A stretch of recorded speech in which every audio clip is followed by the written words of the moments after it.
नमस्कार, जोहार, आदाब, सत श्री अकाल। मैं हूं अजय लाल। आपने देखना शुरू कर दिया HNN 24/7, देश का सबसे बड़ा विश्वसनीय डिजिटल प्लेटफॉर्म। आज 15 सितंबर, बड़ी खबर पलामू से। पैरा टीचर जो पलामू के हैं आत्मदाह करने के लिए DC कार्यालय पहुंचे हैं। पलामू में इस वक्त हमारे साथ हैं, वीडियो कॉल पे हमारे सहयोगी उमेश दिखाने की कोशिश कर रहे होंगे, अपने पिता, पत्नी, अपने बच्चों के साथ, अपनी माता के साथ। आवाज जा रही ऋषिकांत जी आपके पास? मेरी आवाज जा रही है? जी जी।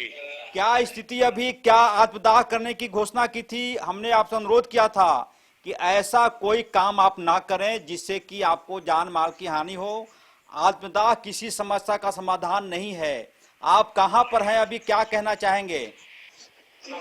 अभी हमें सीओ सर के द्वारा DC मैडम के पास लाया गया है। हाँ, क्या भरोसा मिला आपको? अब देखिए, अभी तक कुछ बात नहीं हुआ है। तो आप तैयारी के साथ आए थे आत्मदाह करने के लिए? हाँ हाँ, पूरा तैयारी के साथ। आपको कल इस टीम ने मना किया था कि ऐसा कोई काम ना करें। आपका परिवार महत्वपूर्ण है, आपकी जान कीमत है, आपकी जान की कीमत है। ऐसी कोई भी घटना कम से कम लोकतंत्र में इजाजत नहीं देता आपको। क्या सीओ साहब ने कहा? सीओ साहब ने बोले हैं DC मैडम कुछ कराएंगे। आप रो क्यों रहे हैं ऋषिकांत जी? क्यों रो रहे हैं आप?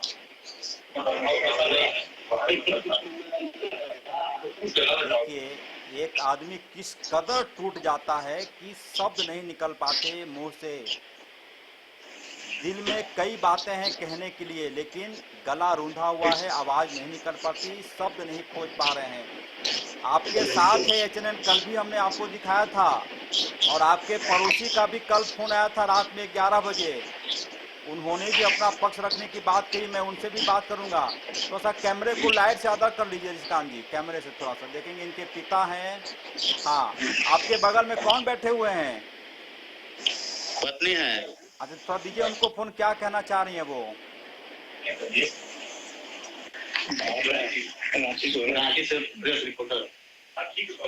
मैडम जी नमस्ते आपको। नमस्ते मैडम, सबसे पहले तो मेरा अनुरोध मान लीजिए, ईश्वर की आस्था, ईश्वर की आस्था है कि कोई ऐसी काम ना करें जिससे कि जान माल की हानि हो। आपके पति का जो जान है वो कीमती है। आत्मदाह जैसा कोई मन में ख्याल तक ना आए, ऐसी आप कोशिश कीजिए।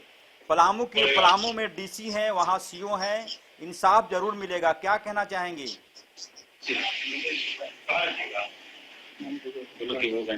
क्या कहना चाहेंगे आप? बच्चों की पढ़ाई ढीला रहा है, हम लोग बच्चों को भविष्य बर्बाद हो रहा है। अच्छा, कम से कम वो आत्महत्या, आत्मदाह जैसा कोई बात तो नहीं करेंगे ना आगे से? देख रहे हैं। चलिए, दीजिए ऋषिकांत जी को फोन दीजिए मैडम। तो आपने मेरा अनुरोध माना, कम से कम आत्मदाह जैसी कोई बात तो नहीं करेंगे आगे से? नहीं करेंगे। चलिए, बहुत धन्यवाद आपका। आप DC से मिलिए। मुझे लगता है कि पलामू की DC इमोशनल महिला है, संवेदनशील है, वो चीजों को जानती हैं। आपके साथ जरूर न्याय होगा। और हमारे साथ इस वक्त HNN की वरिष्ठ पत्रकार निशा जी हैं। निशा जी, ये जो पूरा मामला है, कुछ सवाल आपसे करेंगे, ये थोड़ा उनको भी जवाब दे दीजिए। हाँ मैडम, आप इधर आ जाइए, फोन ले लीजिए, माइक ले लीजिए। कल निशा जी कुछ सवाल करेंगे। मैडम, क्या ये पूरा मामला है, आप देख रहे होंगे, कितनी बड़ी घटना आप मानती हैं, क्योंकि आप महिला हैं, क्या कहना चाहेंगे इनसे? देखिए अजय सर, मैं यही कहना चाहूंगी कि कोई भी समस्या इतनी बड़ी नहीं हो सकती है ऋषिकांत जी कि आपको इतना बड़ा कदम उठाना पड़े। आप न केवल अपनी जान देने की बात कर रहे हैं, बल्कि परिवार के साथ में समस्या का समाधान आपको समय के साथ जरूर मिलेगा। और जब से HNN आपके साथ में खड़ा है, तो यकीन मानिए कि आपकी बात उन तमाम बहरे कानों तक पहुंचेगी जहां तक आप पहुंचाना चाहते हैं। यकीन मानिए, HNN पर भरोसा रखिए। और आपके साथ में शुरू से अजय लाल जी जुड़े हुए हैं, आपके मुद्दे को उठा रहे हैं, और आज आप DC ऑफिस में बैठे हैं। कहां तक अपनी बात रखेंगे, क्या रखेंगे, जरा विस्तार से बताइए।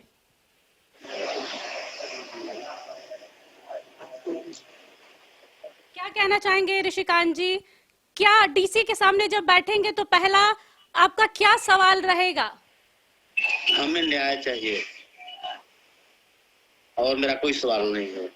न्याय किस मामले में? क्या कष्ट है? क्या ऐसा आपके साथ हुआ है कि आप इस कदर आप जान देने पर आमादा हो गए?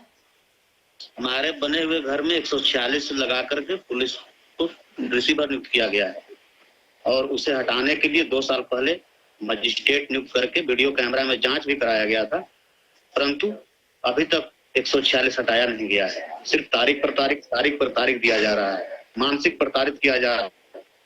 हमारे बाल बच्चे पढ़ लिख नहीं पा रहे हैं, हम लोग रह नहीं पा रहे हैं। आज कई बार गुहार लगाने के बाद हमने ऐसा फैसला लिया है। आपने फैसला किया, इसमें दो राय नहीं है, लेकिन भविष्य बच्चों का लेकर हर माता पिता सोचता है। लेकिन इस तरीके का कदम, आपको लगता है कि इस तरीके के कदम की विचारधारा को लेकर सरकार आपके सामने नतमस्तक होगी, आपकी बात मानेगी? बिल्कुल सरकार और पदाधिकारी महोदय को बात माननी चाहिए, क्योंकि हम सत्य पर हैं और सच्चाई हैं। कहीं से कोई मामला नहीं बनता है। कोई अंधा व्यक्ति भी जाएगा तो वह देखेगा तो बोलेगा कोई मामला नहीं है, कोई विवाद का बात नहीं। ऋषिकांत जी, आपके अगले पक्ष ने गोरखनाथ पांडे ने कहा कि आपने जमीन को 4 बार बेच दिया, जो जमीन आपकी थी ही नहीं। नहीं, गलत बोल रहे हैं। हाँ। सारे पदाधिकारी महोदय का रिपोर्ट है। हाँ, कर्मचारी, अमीन, सीओ, वह तो झूठ नहीं ना बोलेंगे। यह सब बहुत ही निंदनीय और गलत बात है। जब आपने घोषणा की थी कि आत्मदाह करेंगे तो पलामू जिला प्रशासन का क्या रुख था? अभी तो हम लोग आए हैं। आपको भरोसा है पलामू के डीसी पर? आपको पलामू की डीसी पर भरोसा है, विश्वास है? हाँ, पूरा भरोसा है, विश्वास है कि हमें न्याय मिलेगा। चलिए, बहुत बधाई। मैं उम्मीद करूंगा पलामू के डीसी आपके पक्ष में क्या बोलती हैं, उस फैसले का इंतजार होगा एचएन के पास, और इसकी जानकारी आप मुझे जरूर दीजिएगा। निशा जी, ये जो पूरा मामला आपने देखा कि कोई भी परिवार, कोई भी, वो भी शिक्षक आत्मदाह करने की बात कह रहा है, कितनी बड़ी पीड़ा मानती हैं आप? इंसाफ मिलता है नहीं मिलता बात की बात है, आत्मदाह की घोषणा अपने आप में अहम मानी जाती है, क्या कहेंगे? अजय जी, शुरू से हमने देखा है कि जब ऐसे कुछ मुद्दे हमारे बीच आते हैं ना, जब परेशानियों से इंसान घिरता है ना, तो उसका मन और मस्तिष्क उसके खुद के कंट्रोल में नहीं होता है। सबसे पहले हम दौड़ते हैं अपनों के पास। जब अपनों से सहायता नहीं मिलती है तो हम शासन और प्रशासन का दरवाजा खटखटाते हैं। यही हाल फिलहाल ऋषिकांत जी के साथ जी का है कि वो अपने इतने मजबूर हो गए हैं कि वो अपने परिवार के साथ आत्मदाह करने के लिए मजबूर हो गए। डीसी ऑफिस का दरवाजा खटखटा रहा है। फिलहाल उन्हें तलब किया गया है। अब उन डीसी ऑफिस में उनके साथ क्या बातचीत होगी, क्या होगा, ये आने वाला वक्त बताएगा। लेकिन हम ये जरूर कहेंगे अपनी जनता से कि लगातार अजय जी इस मुद्दे पर ऋषिकांत जी के साथ जुड़े हुए हैं। हम दूसरे पक्ष के साथ भी बात करना चाहते हैं। अगर वो हमारे समक्ष आते हैं, अपनी बातों को रखते हैं, तो ये दोनों पक्ष अगर खुलकर सामने आए ना, तो पूरा मुद्दा जनता के सामने होगा। फिलहाल हम पीड़ित का दिखा रहे हैं। आखिर में कौन पीड़ित है, कौन पीड़ित नहीं है, ये हम और आप तय नहीं करेंगे। ये उसके लिए शासन और प्रशासन बैठा हुआ। दिखाने की कोशिश की जहां पर आप बैठे हुए कैमरे के माध्यम से, हमारे से उमेश दिखाएंगे तस्वीर। आपके पिताजी भी बैठे हुए हैं। देखिए, ये पलामू डीसी कार्यालय का दृश्य आप देख पा रहे होंगे हमारे सहयोगी उमेश के माध्यम से। बेहद ही मार्मिक तस्वीर है। कोई व्यक्ति इंसाफ के लिए अपनी माँ, पत्नी, बेटा, अपने बुजुर्ग पिता के साथ आता है। एक बुजुर्ग पिता जिसका सहारा बेटा होना चाहिए, हाथ में लाठी है। इसका मतलब आप समझ सकते हैं कि कहीं न कहीं पीड़ा अंदर दिल तक पहुंच चुका है। क्या इसका निराकरण होगा, क्या निदान होगा, क्या सॉल्यूशन होगा, क्या समाधान होगा, कहना फिलहाल मुश्किल है। लेकिन एचएनएन को भरोसा है कि इस पैरा शिक्षक और उनके परिवार के साथ जरूर न्याय होगा। और अब हम बात करते हैं उस व्यक्ति से जिसकी वजह से पैरा शिक्षक ऋषिकांत जी को आत्मदाह की घोषणा करनी पड़ी। हालांकि ईश्वर का शुक्र है कि उन्होंने मेरे कहने पर एक घोषणा वापस ले ली है। आइए उनसे भी बात करते हैं। और इस वक्त हमारे साथ वीडियो कॉल से जुड़ गए हैं गोरखनाथ पांडे। पलामू की वह घटना जिसके तहत पलामू का एक पैरा शिक्षक ने कहा था कि आज यानी कि 15 सितंबर को वो परिवार के साथ आत्मदाह करेगा। अच्छी बात यह है, ईश्वर का शुक्रगुजार है कि उन्होंने एचएनएन की बात मानी, सलाह मानी, आत्मदाह की घोषणा वापस ले ली। डीसी से मुलाकात हो रही है। इस वक्त हमारे साथ हैं गोरखनाथ पांडे जी। सर, सबसे पहले आपका स्वागत है एचएनएन में। क्या है मामला, क्यों परेशान कर रहे हैं आप एक पैरा शिक्षक को? सर ऐसा कोई बात नहीं है। हाँ सच्चाई ये है। हाँ, पहले अपना परिचय दे दीजिए सर, अपना परिचय पहले दे दीजिए। सर मैं गोरखनाथ पांडे, एडवोकेट, यहाँ सिविल कोर्ट पलामू। थोड़ा सा मोबाइल अच्छा से कर लीजिए ताकि तस्वीर आपकी अच्छी से आए। आवाज आ रही है सर? हाँ, आवाज आ रही है। हाँ ठीक है, बोले। हाँ बोलिए, अपनी बात रखिए। सर ऐसा कुछ नहीं है, मामला ये है। हाँ 5 मिनट के बाद बात करेंगे। 5 मिनट के बाद बात करेंगे। कुछ चैनल नहीं, इनका हाजिरी भिजवा दीजिए। हाँ, और जाइए कोर्ट में रहिएगा। Sorry sir. कोई बात नहीं, कोई बात, आपकी व्यवस्था मैं जानता हूँ। ये समस्या रहता है। हाँ, क्या मामला है सर? मामला ये है सर। हाँ सुन रहा हूँ, बोलिए। सर मामला ये है कि एक प्रदीप कुमार दुबे हैं, पाटन थाने के सूठा गांव के रहने वाले। ठीक है। ठीक है। उन्होंने 1982 में एक जमीन का टुकड़ा लिया था 5 लोगों के साथ मिलकर 23 डिसमिल। ठीक है, 23 डिसमिल को जो सब आप एक मिनट लाइन पर रहिएगा। हमारे साथ वरिष्ठ एंकर निशा मिश्रा जी है। निशा जी थोड़ा नोट करते जाइए आप चीजों को, ताकि हम बात करने में सहूलियत हो। हाँ, क्या बता रहे थे सर? हाँ सर, मैं ये बता रहा हूँ कि पाटन थाने में एक गांव है सूठा। ठीक है। वहीं के एक मुखिया, एक्स मुखिया थे प्रदीप कुमार दुबे, अब मुखिया नहीं रहे। हाँ, 1982 में उन्होंने एक जमीन का टुकड़ा लिया था, 23 डिसमिल के जमीन का टुकड़ा 5 आदमी मिलकर। हाँ 1982 में। ठीक है। 1982 में 5 आदमी मिलकर 23 डिसमिल जमीन लिया था। सर 23 डिसमिल को जब 5 से में बंटवारा किया जाएगा तो एक्यूरेटली 4.60 पड़ता है। ठीक है। ठीक है। 4.60 का मतलब हुआ मोटा मोटी सर 4.5 डिसमिल। बिल्कुल। ठीक है। अब 2001 में प्रदीप कुमार दुबे ने 4 के वाला किया। ठीक है। 3 व्यक्ति को 1.5 डिसमिल, 1 व्यक्ति को आधा डिसमिल। हाँ ठीक है। ठीक है। ये 4 के वाला में मैं पहला क्रेता हूँ। ठीक है। 1.5 डिसमिल। ठीक है। अब वही प्रदीप दुबे 2003 में, मतलब 2003 में, मतलब 3 साल के बाद 2 डिसमिल पुनः जमीन बेच रहे हैं। ठीक है। और वही मेरा विपक्षी लेके और जमीन का मालिक बनना चाह रहा है। अब आप लोग फैसला कर दीजिए।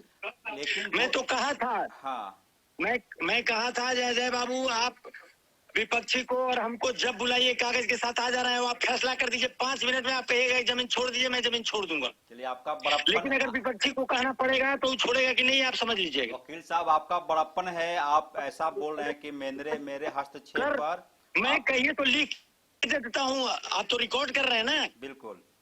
मैं पहले स्टाम्प पर लिख के दे दूंगा कि आप दोनों पक्ष के कागज देके फैसला कर दीजिए, मैं छोड़ दूंगा। लेकिन वकील साहब, जो अगले पक्ष का ये कहना है कि मजिस्ट्रेट जांच हुआ, सब कुछ जांच हुआ, कागज उनके पक्ष में है। सारा चीज उनके पास कुछ नहीं है, एक फॉल्ट के वाला है। हाँ। और ब्लॉक अथॉरिटी को मिला के म्यूटेशन करा लिया। इसके अलावा उनके पास एक चिट ऑफ पेपर नहीं है, मैं कह रहा हूँ। और हमारे साथ हमारी वरिष्ठ एंकर, वकील साहब, वरिष्ठ एंकर निशा मिश्रा जी भी हैं। आपसे कुछ पूछना चाह रही हैं, जानना चाह रही हैं। निशा जी, क्या जानना चाह रही हैं आप वकील साहब से?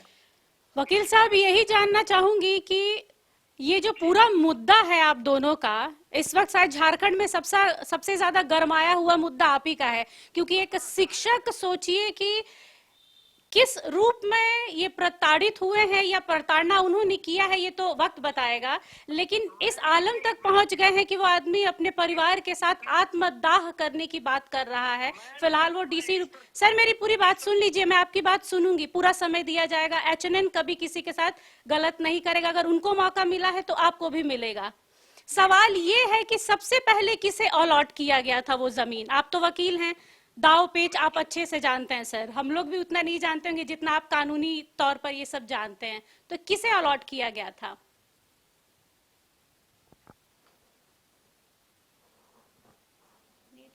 सर कुछ तकनीकी समस्या आ रही है। हाँ बोलिए सर। आवाज आ रही है? हाँ बोलिए बोलिए। 5 आदमी मिलके 23 डिसमिल जमीन लिखवाए थे 1982 में। हाँ ठीक है सर, ये सुना हमने, आपने जो बताया वो सुना हमने कि 3 लोगों में डिवाइड हुआ, फिर किसी को 1.5 डेसिमल दिया गया। तो अब अच्छा, इसमें और बहुत इंटरेस्टिंग मैटर है मैम जी कि ये मामला हमारे पूर्व मंत्री के.एन. त्रिपाठी के यहाँ भी पंचायती हुआ था। जी जी पंचायती में त्रिपाठी जी पूरा कागज देखने के बाद ऋषिकांत तिवारी को कहे थे कि ये जमीन आप नहीं ले पाइएगा, ये जमीन आपका नहीं होगा, चूंकि आप बाद में जमीन खरीदे हैं। आप जमीन वकील साहब को छोड़ दीजिए, झगड़ा मत कीजिए।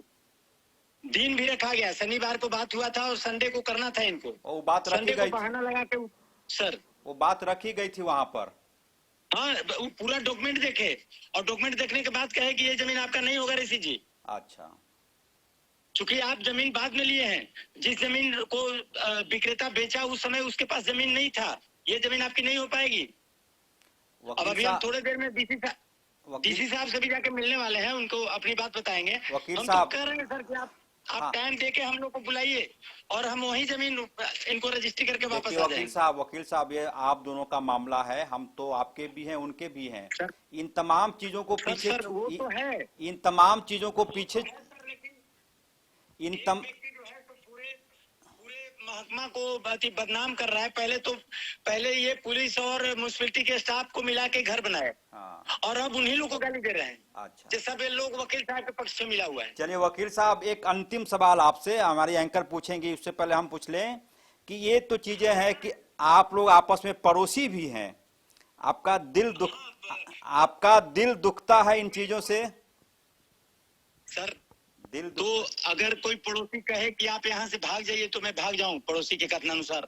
नहीं है तो सर, आपको पता है एक कहावत है कि सबसे पहला सगा अपना पड़ोसी होता है, और यहाँ पर पड़ोसी ही आपस में लड़ रहे हैं।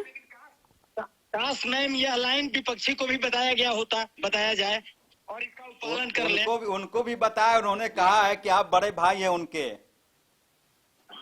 तो हम सर सब मामला को खत्म कीजिए, कल उनको बुलाइए और कल मैं आ जा रहा हूँ रांची। हम तो अब तो आना जाना शुरू कर ही दिए हैं। वकील साहब, आपको मैं बताया हूँ सब कुछ। वकील साहब, आपकी पूरे बात से एक चीज, एक एंगल और निकल के आ रहा है। आपने कहा है कि वो कई जगहों पे गए हैं, उन्होंने डेप्यूटेशन और समथिंग कुछ आपने वर्ड कहा कि उसके तहत उन्होंने जमीन को कहीं ना कहीं अपने नाम पर करवाया है।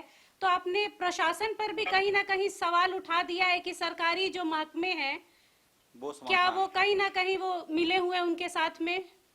मैम मैं सच बात बताऊं, जी, वो प्रशासन के सारे लोग किसी ने हमको हेल्प नहीं किया है, लेकिन आखिर हेल्प करना और हेल्प नहीं करने का एक सीमा ना है मैम।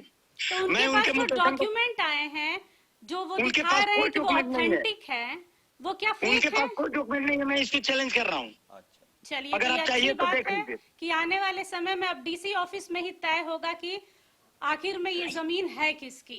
लेकिन हमारी नजर बनी रहेगी, आपके साथ भी हम जुड़े रहेंगे और दूसरे पक्ष के साथ में भी। मैम कुछ और हमको बोलने का मौका नहीं दिया जाएगा? जी, बोलिए बिल्कुल। बोलिए। मैम इस मामले में मैं कहा कि पूर्व मंत्री के.एन. त्रिपाठी के यहाँ मीटिंग हुआ था। त्रिपाठी जी सारा पेपर देख के उनको बोले थे कि जमीन दे दीजिए वकील साहब को, जमीन आपकी नहीं होगी ना हो पाएगी, क्योंकि आप सबसे अंतिम क्रेता हैं और जिस समय विक्रेता जमीन बेच रहा था उस समय उसके पास जमीन था ही नहीं, तो जमीन आपकी हो कैसे पाएगी? ठीक है। इसके बाद पिछले जनवरी-फरवरी माह में सर्किट हाउस में बीडी राम के पास भी लोग सभी जाके अंधा करने का नाटक किया था। पलामू सांसद पलामू सांसद बीडी राम माननीय सांसद साहब के सामने, हाँ। यही सर्किट हाउस पलामू में। लेकिन उनका पीए उनको बताया कि सर इसमें तो आप वकील साहब के पक्ष में एसडीओ को चिट्ठी लिख चुके हैं और ये व्यक्ति उस व्यक्ति से जमीन खरीदा है जिसके पास जमीन ही नहीं था, तो इसमें आप क्या कर सकते हैं? तो बीडी राम जो है कन्नी काट लिए कि तिवारी जी देखिए कोर्ट में मामला चल रहा है, इसमें हम अभी इसमें कुछ नहीं कर सकते। ये मामला हो सकता है। पैरा शिक्षक ऋषिकांत तिवारी ने आधी अधूरी सूचना दी है। अरे भाई ये पैरा टीचर हैं, कभी अपने को जिला के अध्यक्ष पारा टीचर के बताते हैं, कभी प्रदेश के पारा टीचर के अध्यक्ष बताते हैं। एक दो बार पारा टीचर संघ में सीएम से जाके मिलके बुके उके दे दिए। अभी इनको समझ नहीं आ रहा है कि हम सीएम के लेवल के आदमी हैं कि डीसी के लेवल के आदमी हैं कि एसपी के लेवल के आदमी हैं। ये आपा खो दिए हैं। मैं दावे के साथ कर रहा हूँ, लिख को देने के तैयार हूँ कि कहीं कभी 5 आदमी बैठ के फैसला कर दे। मैं कभी अगर उस बात को चलिए। उठा दूंगा तो फिर अब आगे मैं नहीं कह पा रहा चलिए हूँ। बहुत धन्यवाद वकील साहब, आपने वक्त दिया। एक और कुछ मैं कहना चाह रहा हूँ सर। हाँ बोलिए। 5 मिनट और हमको टाइम दिया जाए। हाँ ठीक है। अभी के एसडीएम के पहले अनुराग तिवारी जी थे यहाँ पर एसडीएम। अनुराग तिवारी के पास इनका दरखास्त गया कि 146 हटा दीजिए, और इन्होंने धमकी दिया कि अगर आप 146 नहीं हटाइएगा तो मैं आत्मदाह कर लूंगा। तिवारी जी किसी तरह इनको हटाए। इसके बाद हमको बुला के सारा बात पूछे, देखे, कहे कि इसमें मैं कैसे 146 हटाऊंगा, ये तो जज का ऑर्डर है। संतोष कुमार जज एसडीओ साहब 145 को अति समाप्त कर दिए थे सर। अच्छा, उसी में हम रिवीजन में गए थे। ये तो जज के ऑर्डर पर केस चल रहा है, इसमें किसी की कोई मेहरबानी का कोई चलिए सवाल ही नहीं पैदा बहुत होता है। धन्यवाद आपका वकील साहब, आपने समय दिया। ये थे हमारे साथ। सर और थोड़ा सा सुन लिया जाता सर। पूरा मौका देंगे। थोड़ा ये आपका प्रॉब्लम ये हो रहा है, नेटवर्क का प्रॉब्लम आ। नहीं, नेटवर्क तो है सर। आप बोलिए बोलिए बोलिए, अपनी बात रखिए। अच्छा, ये तो हो गया सर। हाँ। अच्छा, एक चीज बताया जाए सर। हाँ। अगर ये 2003 में जमीन खरीद के घर बना लिए, हाँ तो अभी 2003 में घर बनाने के समय कौन सा नक्शा पास करा म्यूनिसिपैलिटी में फाइन देके? मेरे पिटीशन पर इनसे कॉल कर किया गया, लेकिन बाद में म्यूनिसिपैलिटी अथॉरिटी जो है 45-44 चलते हुए केस में जमीन नक्शा पास नहीं करना है, नक्शा पास कर दिया। अच्छा, तो अभी बताइए कि घर इनको 2003 में बना हुआ माना जाना चाहिए कि जब नक्शा पास हुआ उसके बाद का बना हुआ माना बिल्कुल जाना गोरखनाथ पांडे जी, मीडिया यानी कि हम आपके साथ भी हैं, ऋषिकांत तिवारी जी के साथ भी हैं। कल आपका पक्ष नहीं आ पाया था, इसका हमको अफसोस है। आज आपने पूरी बात रखी है, आपको बहुत धन्यवाद। आपने इतना समय दिया, अपनी बात रखी। उम्मीद यही है कि जमीन के विवाद में दो पड़ोसियों के बीच में 2 डिसमिल जमीन के लिए यदि रिश्ता खराब होता है तो कानून चाहे कुछ भी फैसला कर ले, कम से कम हाँ यहाँ तो मैं टाउन में सुना हूँ 1-1 फीट के लिए गोली चल रही है सर। मैं 2 डिसमिल को हवा में छोड़ दूं, वो भी आंख दिखा के ही हमसे हमारे पास आके कहते हैं ना कि भैया दे दीजिए हमको। नहीं, मैं ऐसा कभी नहीं कहूंगा। ये आप लोग आपस में बैठकर मामले को सुलझा लीजिए। मेरी यही कामना है कि आप दोनों के बीच में सद्भाव बना रहे। उसी धर्म का पालन सिर्फ मैं ही करूं कि विपक्षी भी करेगा? विपक्ष को भी करना चाहिए। तो एक तरफ से कुछ नहीं हो रहा है। आपको बताएं कि बराबर हमको धमकी मिल रही है केस छोड़ने का, केस उठाने का, गवाही नहीं देने का। कई बार इन पर केस हुआ, अभी तक हम वकील हैं, अपने केस में हम टाइम नहीं दे पा रहे सर, इसीलिए हम थोड़ा देरी हो रहा है केस में। चलिए कोई बात नहीं वकील साहब, आपके साथ भी मैं खड़ा हूं और उनके साथ भी खड़ा हूं। कहीं से ये आपको नहीं लगना चाहिए कि मैं किसी के साथ हूं। आप सम्मानित व्यक्ति हैं, आपकी व्यस्तता है, आपने इतना वक्त दिया, अपनी बात रखी, इसके लिए आपको बहुत धन्यवाद। ये थे हमारे साथ। 1-2 मिनट और सुना जाता तो कृपा होती सर। अगली बार में जब कभी लगेगा। फिलहाल आपका धन्यवाद। आपको कॉल आ रहे हैं लगातार, मैं देख पा रहा हूं। चलो 2 मिनट और नहीं सर। हाँ बोलिए, क्या कहना चाहेंगे? मैं ये कहना चाह रहा हूँ, अंतिम ऐसे तो बहुत वर्ड हैं, लेकिन अब सर के पास टाइम नहीं है। क्या है, असुविधा हो रहा है। मैं अंतिम बात कह रहा हूँ बोलिए। कि आप अगर पसंद करें तो उनको फोन करें, हमको फोन करें, जहां बुलाएं मैं आ रहा हूं अपना अपना डॉक्यूमेंट लेके, और आप फैसला कर दीजिए। 1 डे मैच कर दिया जाए सर। नहीं, ये मामला अदालत की समक्ष है। अदालत को ही या फिर जिले के उपायुक्त को ही करने दीजिए। आपने सर एक वर्ड इस्तेमाल किया, पड़ोसी धर्म। हाँ, उसका पालन करने के लिए पड़ोसी धर्म का मतलब यही है कि दोनों जन कानून के सामने अपना अपना पक्ष रखिए। कानून, आप खुद कानून के रखवाले हैं सर, कानून को मानते हैं, कानून का पालन कर रहे हैं। जैसा कोई कदम ना उठाएं। हमने अपनी तरफ से पूरी कोशिश की, निष्पक्ष होकर आपको भी सामने रखा, दूसरे पक्ष को भी रखा। आत्मदाह जैसी जो घटनाएं हैं वो नहीं होनी चाहिए, उससे कहीं ना कहीं सामाजिक संतुलन बिगड़ता है। आत्मदाह सिर्फ नाटक है और प्रशासन को भयभीत करने के लिए ऐसा सर किया उम्मीद गया है। करते हैं कि आप दोनों में से जिसका एक्चुअल में वो जमीन है उसे जरूर मिले, और अगर जरूरत पड़ेगी तो आप दोनों से फिर से संपर्क करेगा HNN न्यूज। फिलहाल के लिए धन्यवाद सर। ठीक है, बहुत धन्यवाद वकील साहब। सर हम क्या कहें, हम तो बहुत नोट करके आए थे, लेकिन चलिए कोई बात नहीं, आपकी पूरी बात आ गई हमारे पास। मामला महज 2 डिसमिल जमीन का है। एक पैरा शिक्षक है, दूसरी तरफ पलामू के वकील हैं, अधिवक्ता हैं। पैरा शिक्षक आत्मदाह करने की बात कह रहा है, वकील साहब कह रहे हैं कि ये नाटक है। क्या है पूरा मामला, हमने दोनों पक्षों को आपके सामने रख दिया है। फैसला पलामू के लोग करेंगे, पलामू के उपायुक्त करेंगी या फिर अदालत करेगा। मेरी मंशा सिर्फ इतनी थी कि आत्मदाह जैसी घटना न हो। यदि ऐसा हो जाता तो यह पाप मेरे माथे भी चढ़ता। निशा जी, कोशिश यही थी मेरी, एचएन की कोशिश यही थी कि जमीन किसका है, नहीं है, किसका कब्जा है, किसका कब्जा नहीं है। मेरी कोशिश सिर्फ यह थी कि कोई आत्मदाह जैसी घटना को अंजाम ना दे दे। अजय जी, पत्रकार का काम होता है खबर जनता तक पहुंचाना, खबर उन लोगों तक पहुंचाना जहां फैसला होता हो। हम और आप सिर्फ फैसला नहीं कर सकते हैं, बाकी वो खबरें अदालत तक, अदालत से जुड़े लोग और जितने जो विक्टिम है उनकी बातें हम पहुंचा सकते हैं। हमारे हाथ में जितना था हमने दोनों पक्षों को निष्पक्ष होकर सामने रखा है। बाकी अब डीसी ऑफिस में क्या डिसाइड होता है, किसकी जमीन है, वो 2 डेसिमल का बात है या 5 डेसिमल का बात है, वो सारा वक्त बताएगा। इस पर हमें बना रहना पड़ेगा। हमने दोनों पक्षों को आपके सामने रख दिया। वक्त बहुत सारी चीजों का हिसाब कर देता है। उम्मीद यही है कि पैरा शिक्षक भी अपने परिवार के साथ खुश रहें और उनका जो पड़ोसी है गोरखनाथ पांडे जी, वह भी अपने परिवार के साथ खुशी से जीवन व्यतीत करें, यही कामना है। फिलहाल से उमेश के साथ मुझे दीजिए इजाजत। नमस्कार।